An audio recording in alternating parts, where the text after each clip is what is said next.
नमस्कार, मैं प्रतिभा चौहान हमारे YouTube channel target for IQ में आप सभी का स्वागत करती हूँ। आज की वीडियो में हम बात करने वाले हैं झारखंड जुडिशरी की। काफी बच्चों को डाउट होता है कि क्या सिलेबस है, क्या रणनीति होनी चाहिए, कौन से सब्जेक्ट्स को हमें पढ़ना है और किस सब्जेक्ट को फूंक मार देनी है। पहले प्री मेंस इंटरव्यू 3 लेवल पे होता है। प्री की हम बात करते हैं तो देखिए मेरे पास ये पेपर है, मैं स्टूडेंट से लेकर आई हूँ, पिछले साल का पेपर है ये। इसके सिलेबस की अगर हम बात करें तो सबसे पहले आपको लॉ की बात करूं तो IPC, CrPC, evidence, CPC, contract, ये सारे सब्जेक्ट्स आपके प्री में रहने वाले हैं। वेरी वेरी इंपॉर्टेंट, आपके कॉन्स्टिट्यूशन नहीं है तो जिस भी बच्चे को कॉन्स्टिट्यूशन से डर लगता है I must say at least try तो करना चाहिए। ठीक है, अब हम बात कर लेते हैं कितने क्वेश्चंस होंगे, क्या क्या इसमें आने वाला है। तो टोटल 100 मार्क्स का आपका पेपर होगा, जिसमें से 10 नंबर आपके इंग्लिश के होंगे और 10 नंबर आपके जीके के होंगे। बाकी के 80 जो क्वेश्चंस होंगे वो प्योरली लॉ बेस्ड होंगे। इंग्लिश के क्वेश्चंस की हम बात करें तो 10 क्वेश्चंस जो है देखिए इसमें कुछ है स्पेलिंग वाले की, मतलब एनसाइक्लोपीडिया की स्पेलिंग है। 4 ऑप्शन दिए, उनमें से 3 गलत होंगे, 1 सही होगी। स्पेलिंग पे बेस्ड आते हैं, सिनोनिम्स के आएंगे, एंटोनिम्स के आएंगे। एक सेंटेंस होगा उसमें अंडरलाइन वर्ड है, उसका मीनिंग क्या होता है, उस तरह से है। टेंस के हैं, आर्टिकल और इस तरह की जो बेसिक इंग्लिश होती है, जो भी एमपी की प्रिपरेशन कर रहे हैं उनके लिए ये बहुत ही हेल्पफुल रहने वाला है। बेसिक इंग्लिश आती है, ज्यादा कोई उसमें प्रॉब्लम नहीं है। इसमें आप इजीली, अगर आप इंग्लिश मीडियम है तो 8 to 9 मार्क्स इजीली, बल्कि 10 भी आप लेकर आ सकते हैं। और अगर हिंदी मीडियम के स्टूडेंट भी है तो आपको 5 से लेकर 6 नंबर तक, 7 नंबर तक बहुत आराम से आ जाएंगे। फिर हम जीके की बात कर लेते हैं, क्योंकि देखिए 10 मार्क्स की जीके आ रही है तो प्रिडिक्ट करना थोड़ा मुश्किल हो जाता है कि कौन से क्वेश्चंस आएंगे या कौन से नहीं आएंगे, बट आपका मिक्स रहने वाला है। इसमें देखिए झारखंड की लोकल जीके भी पूछी हुई है, जीएसटी के फुल फॉर्म पूछी थी, और एक डे योगा डे पूछा था, इंटरनेशनल योगा डे, और सेंसस से भी एक क्वेश्चन आया हुआ है। तो बेसिक जीके का, बहुत हाई लेवल की जीके नहीं है। अब बात कर लेते हैं लॉ पोर्शन की। तो लॉ पोर्शन आपका मिक्स रहने वाला होता है। कुछ क्वेश्चन डायरेक्टली सेक्शन बेस्ड भी होते हैं, कुछ कॉन्सेप्ट बेस्ड भी होते हैं। लिटरली इसमें एक क्वेश्चन मैंने देखा था, ऑर्डर 2 रूल 2 जो सीपीसी का है, जो बच्चे जानते हैं, वो बहुत ही इंपॉर्टेंट कॉन्सेप्ट होता है। उस पर एक प्रॉब्लम आई थी, लिटरली एक पेज में पूरी यहाँ से लेकर यहाँ तक एक प्रॉब्लम थी। आधे बच्चे तो उसे पढ़ते भी नहीं है और छोड़ देते, इतना बड़ा क्वेश्चन हम नहीं पढ़ सकते। ठीक है, तो आपको ऐसा नहीं करना। जो क्वेश्चन बहुत बड़े दिख रहे हैं, अगर आप उसे ढंग से पढ़ेंगे, उसके एसेंशियल अंडरलाइन करेंगे, तो वो बहुत छोटा सा होता है और इजीली आप उसे आइडेंटिफाई कर सकते हैं। तो बात करें तो उसमें मिक्स पेपर होता है, डायरेक्टली सेक्शन बेस्ड होते हैं, अमेंडमेंट के क्वेश्चन भी होते हैं, कुछ केसेस के होते हैं। हाँ, क्योंकि होता है। तो ये था आपका प्री का। लेकिन देखिए सिलेबस कम है तो ऑलमोस्ट सभी बच्चों के लिए रेडी होते हैं। और कट ऑफ जो है पिछले साल 76 थी, उससे पहले 78 थी। और कट ऑफ हमेशा नंबर ऑफ वैकेंसी और पेपर के पैटर्न में भी डिपेंड करती है। चलिए अब हम देख लेते हैं मेंस का। आई होप प्री का आपको समझ आएगा। मेंस में टोटल यहाँ पे 4 पेपर होते हैं। सुबह शाम डॉक्टर की दवाई की तरह मेंस के लिए आपको स्ट्रॉन्ग रहना ही पड़ेगा। और जो बीच में गैप होता है वो भी 1 घंटे का होता है, तो हार्डली आप एग्जाम से निकल के अपना पेपर रख ही पाते हैं, उतने में आपका दूसरे के लिए भी टाइम हो जाता है। तो आपकी तैयारी तभी अच्छी होगी जब आप दोनों पेपर की करें। आप अगर सोचें कि हम उस दिन कुछ पढ़ लेंगे, रिवाइज कर लेंगे, तो ऐसा पॉसिबल नहीं होता। तो बात करते हैं मेंस की। अगर पहला पेपर देखते हैं तो फर्स्ट पेपर जो आपका होने वाला है उसमें प्रोसीजरल लॉ जितने भी थे, सीपीसी, सीआरपीसी, एविडेंस, आईपीसी, और साथ में एक लिमिटेशन सब्जेक्ट के भी क्वेश्चन यहाँ पर मिलने वाले हैं। और सबके सेक्शंस होते हैं, मतलब सेक्शन ए उसके अंदर सीपीसी के क्वेश्चन, सेक्शन बी उसके अंदर सीआरपीसी के क्वेश्चन। तो मिक्स क्वेश्चन होते हैं, थ्योरी बेस्ड भी होते हैं और प्रैक्टिकल बेस्ड भी होते हैं। अब अप्रोच धीरे धीरे जो है हर स्टेट में प्रैक्टिकल की आने लग गई। यूपी का भी अगर आपने दिया हो पिछले साल तो आपको पता है एक थ्योरी का होता था और एक प्रैक्टिकल उसी पर बेस्ड होता है। कुछ क्वेश्चंस इसमें ऐसे होते हैं कि right short note on following, तो शॉर्ट नोट वाले अगर आप अटेंड करते हैं तो उसमें मार्क्स मिलने के थोड़े चांसेस ज्यादा हो जाते हैं। ठीक है, डिफरेंस के क्वेश्चंस यहाँ पर आते हैं मेंस में। और अच्छा, अगर आपका कंसेप्ट क्लियर है तो जैसे देखिए एक मैं क्वेश्चन यहाँ पे रीड करती हूँ, काफी अच्छा है। ए ने एक सुंदर लड़की को बाजार में चलते हुए तेजाब फेंककर बुरी तरह घायल कर दिया और लड़की मरने की हालत में अस्पताल में दाखिल है। ए ने क्या अपराध किया है और भारतीय दंड संहिता के अनुसार कितनी सजा पाने का अधिकार है। अगर आपका कंसेप्ट क्लियर है तो आप इजीली सेक्शन भी लगा सकते हैं और इस प्रैक्टिकल प्रॉब्लम को सॉल्व कर सकते हैं। कितना इजी क्वेश्चन है और 10 मार्क्स का है। ठीक है, इस तरह के क्वेश्चंस को अगर आप सॉल्व करते हैं तो आपने सही सेक्शन लिखा, उसके फैक्ट्स लिखे, इस प्रॉब्लम को आइडेंटिफाई किया, बिल्कुल मैथ्स की तरह आपके मार्क्स मिलते हैं। ओके, फिर हम बात कर लेते हैं लिमिटेशन जो इसमें एक्स्ट्रा आता है लिमिटेशन के। तो लिमिटेशन की नॉर्मल चीजें होती है, बहुत इजी सिंपल से सवाल होते हैं, आप चाहें तो उसे इजीली सॉल्व कर सकते हैं। तो ये है आपका पेपर 1। पूरा 100 नंबर का होता है, 3 घंटे का होता है पेपर 1, जो ये सबसे पहला पेपर होगा। उसके बाद 1 घंटे का गैप होगा और हम देखते हैं पेपर 2 किसका होता है, बात करते हैं पेपर 2 के बारे में। अब हम बात करते हैं पेपर 2 की। तो जो पेपर 2 है आपका होने वाला है वो भी 3 घंटे का, 100 नंबर के क्वेश्चन उसमें आने वाले हैं। कॉन्ट्रैक्ट, टीपी, सोगा, पार्टनरशिप, एनआई, ठीक है, आर्बिट्रेशन।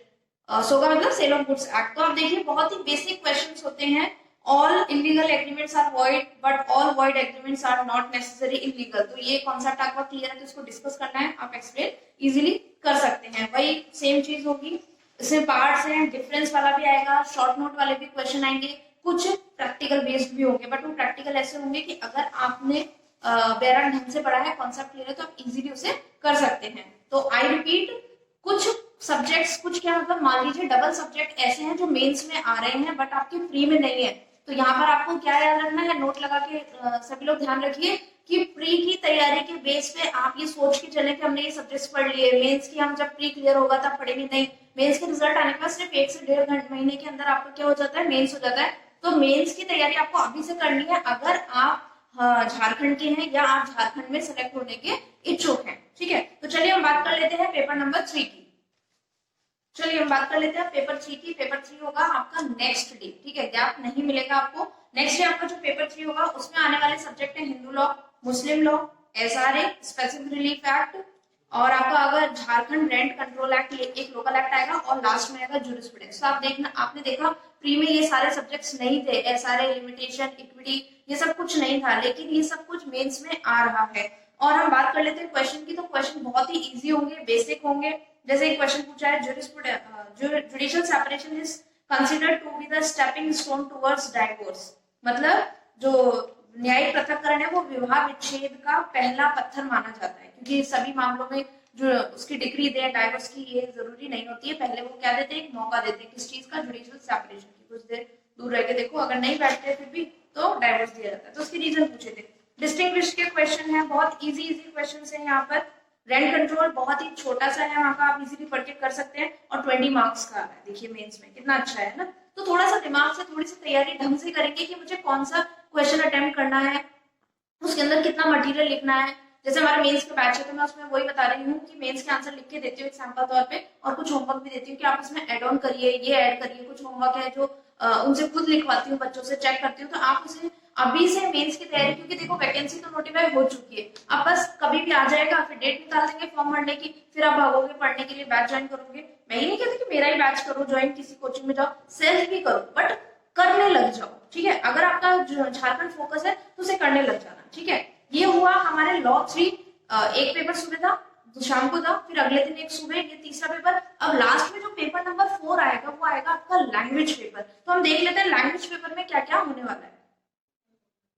चलिए, इससे पहले मैं एक चीज और बता दूं, जो लॉ के जितने भी पेपर होंगे उनमें सेक्शंस आते हैं, मतलब 5 सब्जेक्ट है तो एक सेक्शन के एक सब्जेक्ट। जैसे सीपीसी है तो उसके 2-3 क्वेश्चन होंगे उसमें से, लेकिन करना एक ही है 20 मार्क्स का, ठीक है, एक ही करना है। उसके अंदर हो सकता है पार्ट में ए बी सी और करके 2-3 क्वेश्चन, लेकिन करना एक ही क्वेश्चन है उसके, लेकिन एक क्वेश्चन के जितने पार्ट है वो सारे करने हैं, ठीक है। उसके बाद हम बात कर लेते हैं लैंग्वेज पेपर की। इसमें हिंदी एंड इंग्लिश दोनों लिखा हुआ है ना। ऐसा नहीं है कि प्योरली इंग्लिश का पेपर होगा तो हिंदी मीडियम वाले बच्चे परेशान, और ऐसा भी नहीं है कि प्योरली हिंदी में होगा तो इंग्लिश मीडियम वाले बच्चे परेशान। वही 3 घंटे की समय सीमा और 100 नंबर का पेपर होगा। तो हम देखते हैं इसमें सेपरेट दोनों के पार्ट होते हैं, पार्ट 1 पार्ट 2।